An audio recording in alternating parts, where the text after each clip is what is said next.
Hello friends, কেমন আছো সবাই?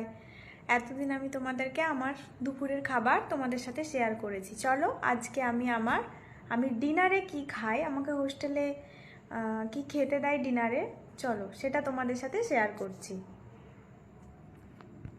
এই দেখো, এখানে আছে রুটি, পাঁপড় ভাজা, সয়াবিনের তরকারি আর ডাল।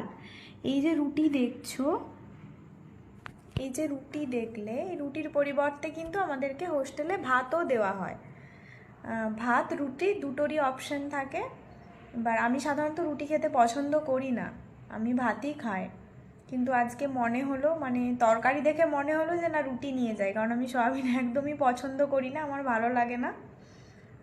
তাই আমি রুটি নিয়ে এসেছি, কারণ দুটো রুটি খেতে বেশি টাইম লাগবে না। ভাত খেতে অনেকক্ষণ টাইম লাগবে। দুটো রুটি আমি এমনি জল দিয়ে এমনি খেয়ে নিতে পারবো ঘিতে, সেটাতে বেশি কষ্ট হবে না সয়াবিনটা দিয়ে খেতে, তাই আমি রুটিই এনেছি। আর ঠিক আছে, চলো খেয়ে নিই, তোমরাও খেয়ে নাও।